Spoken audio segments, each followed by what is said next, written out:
സ്വർഗമോ നിങ്ങൾക്കെല്ലാവർക്കും സമാധാനമുണ്ടായിരിക്കട്ടെ.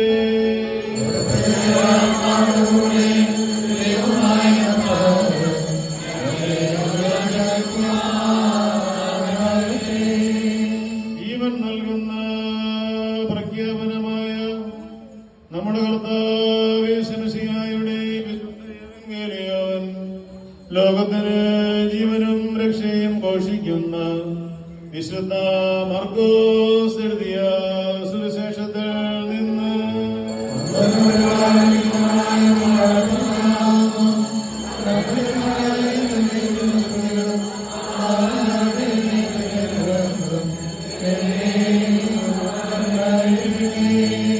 വിശുദ്ധ കന്യകമറിയാമിൽ നിന്ന് ശരീരം ധരിച്ച ദൈവത്തിന്റെ ജീവനുള്ള വചനവും നമ്മുടെ കർത്താവും ദൈവവും രക്ഷിതാവുമായ യേശുമിശിഹായുടെ മനുഷ്യാവതാര കാലത്ത് ഇവയെ പ്രകാരം സംഭവിച്ചു.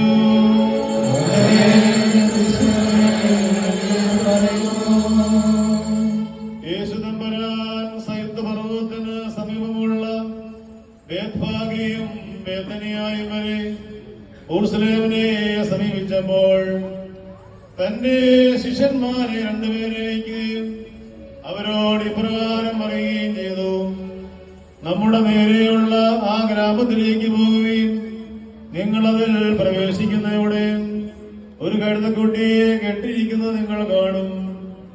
ഇതുവരെയും ഒരു മനുഷ്യനും അതിന്റെ പുറത്ത് കയറിയിട്ടില്ല. നിങ്ങൾ അതിനെ അഴിച്ചുകൊണ്ടുവരുകയും നിങ്ങൾ എന്തിന് ഇത് ചെയ്യുന്നുവെന്ന് ആരെങ്കിലും ചോദിച്ചാൽ ഞങ്ങളുടെ കർത്താവിന് ഇതിനെ ആവശ്യമുണ്ട് എന്ന് പറയുകയും ഉടനെ അവർ അതിനെ ഇവിടേക്ക് വിട്ടയക്കും. അവർ പോയി തെരുവിൽ പുറത്ത് വാതിൽക്കൽ കെട്ടിയിരിക്കുന്ന ഒരു കഴുതക്കുട്ടിയെ കണ്ടു. അതിനെ അഴിക്കവേ അവിടെ നിന്നവരിൽ ചിലർ നിങ്ങൾ കഴുതക്കുട്ടിയെ അഴിക്കുന്നത് എന്ത് എന്ന് ചോദിച്ചു.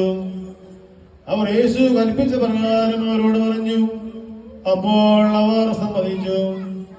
അനന്തരം അവർ കഴുതക്കുട്ടി യേശുവിന്റെ ഇടക്കൽ കൊണ്ടുവന്നു. അതിന്റെ പുറത്ത് അവർ തങ്ങളുടെ വസ്ത്രങ്ങൾ വിരിക്കുകയും യേശു തമ്പുരാൻ അതിനുമേൽ കയറുകയും ചെയ്തു. പലരും തങ്ങളുടെ വസ്ത്രങ്ങൾ വഴിക്ക് വിരിച്ചു. ചിലർ വൃക്ഷങ്ങളിൽ നിന്ന് ചെറുശാഖകൾ വെട്ടിയെടുത്ത് വഴിയിൽ വിതറി.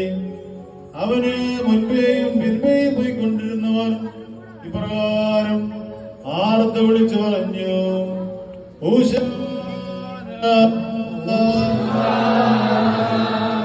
കർത്താവിന്റെ നാമത്തിൽ വരുന്നവൻ വാഴ്ത്തപ്പെട്ടവനാകുന്നു. കർത്താവിന്റെ നാമത്തിൽ വരുന്നതായി നമ്മുടെ പിതാവായ ദാവീദിന്റെ രാജ്യവും വാഴ്ത്തപ്പെട്ടതാകുന്നു. കർത്താവിന്റെ നാമത്തിൽ വരുന്നതായി നമ്മുടെ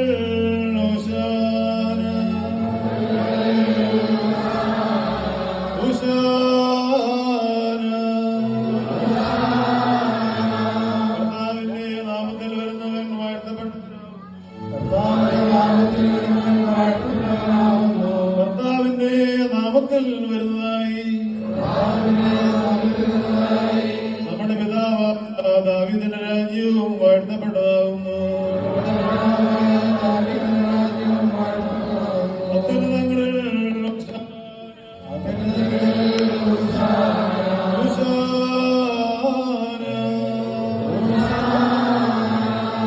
കർത്താവിന്റെ നാമത്തിൽ വരുന്നവൻ വാഴ്ത്തപ്പെട്ടവനാകുന്നു. കർത്താവിന്റെ നാമത്തിൽ വരുന്നതായി നമ്മുടെ പിതാവായ ദാവീദിന്റെ രാജ്യവും വാഴ്ത്തപ്പെട്ടതാകുന്നു.